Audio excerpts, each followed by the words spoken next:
But John has a very special guest, the athletic director at Lafayette College, Dr. Bruce McCutcheon. Indeed, Gary. For the better part of 3 decades, Dr. Bruce McCutcheon has engineered the Lafayette Athletic Department. And retirements, Bruce, are always a little bittersweet. Of course, we're happy for you. We congratulate you. It's always sad to see a good friend go. But Bruce, tell us a little bit about the timing and the motivation. Why now? Well, thanks, John. It's always a pleasure to be with you. And to your earlier point, I'm not going anywhere.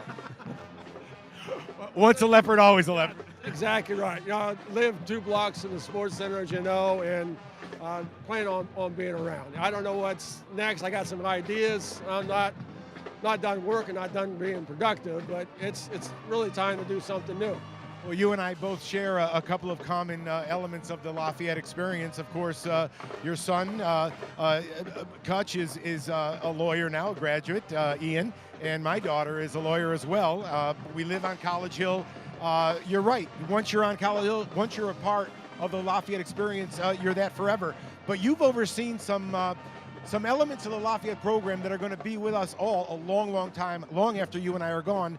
The Lafayette, the Kirby Sports Center, the Berger Varsity House, the advent of scholarships. Talk about some of the highlights, Bruce, that you point to during your time here. Thanks, John. Clearly the highlights are the men and women who have been in the program over the long haul that I've been here, and still in touch with so many of those people. They're adults now, and that's been really key. Another big thing that I think has been a signature piece of our program now is what I believe is the premier leadership development program on campus with our Oaks Leadership Development, and just the legacy of Billy Oaks and what Judd and Cindy did to endow that program. I think that's something that's going to last a lifetime for the institution. But certainly the bricks and mortar have been really important. I've been glad to do that. I'm really proud of all the work that we did to get us into the scholarship era. That was certainly, there were some people on both sides of that debate, and good people could disagree on policy, but I think that was the right thing to do for Lafayette and what we're trying to do with our athletic program. So those are some of the highlights of what I'm excited about. The Oaks Leadership Conference, obviously, Bruce, I've been a part of that. I've watched it. Some of the people, Gary Williams, Joe Madden, the list goes on and on. The people that have come back shared their experiences with our students.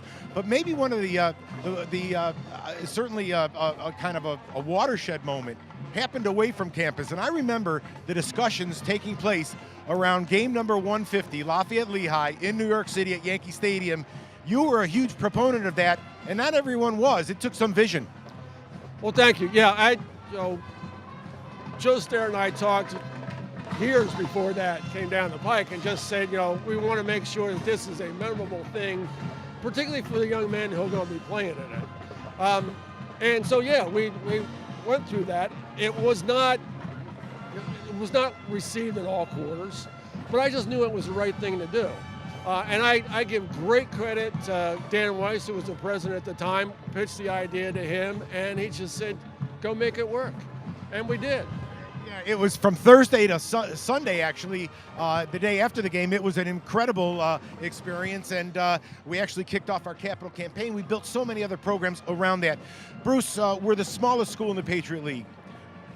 At the same time, you've been in charge of probably the most ambitious athletic department in the league, 23 sports. Talk about some of the challenges that maybe the casual observer doesn't understand, juxtaposing those two positions. Well, we do have a very robust program. Almost 25% of the students are varsity athletes, and we're trying to do it the right way, so it's excellence in the classroom, which we have great evidence of that, and excellence on the fields and the courts and in the pool. And we have spots of that where we're excellent. But we want to try and make sure that this is just a phenomenal experience, educational experience for those students across all those.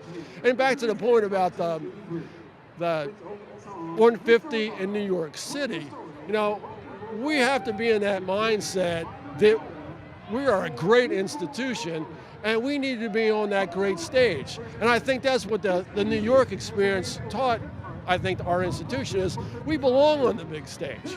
And I always believe it was because of that football game that we now have a foothold in Manhattan. Absolutely, Bruce, and I can see it from my other office in development that the word is out. Lafayette is on the rise. Bruce, obviously with your experience and your long tenure here, I expect that you're going to have a role in appointing your successor. I've got one for you. I thought of this one myself. Give us one thing that you, not a warning, but a challenge that you can maybe warn the incoming person about, and then something they can that gives them encouragement that you can encourage them by. Well, that's excellent, John. Well, these athletics, the role of the athletic director has never been more challenging. You have the different constituent groups, alumni, parents, board of trustees members, student athletes, neighbors and fans. Faculty, all of them believe they know the best way to do it. And they all do have very good ideas, but trying to get all that moving in the same direction, the right direction, that's the hard part of the job. But that being said as well, the people at Lafayette are fantastic. You have great ambassadors, you have great folks that will help you in part of that, to realize that vision. So that's really the plus side of this whole thing too. Yeah, there's no question about it, Bruce. You said it before. Now you gave us a little bit of a hint, but before we go away, what's next for Bruce and Pat McCutcheon? Well, we're staying on the Hill. Pat still works in admissions office and loves that work, and she will continue to do that. I married a child bride.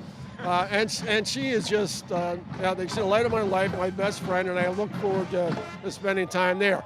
I don't know what's exactly next. I know I'm not done working, but I've been joking around. I'm done working on nights and weekends.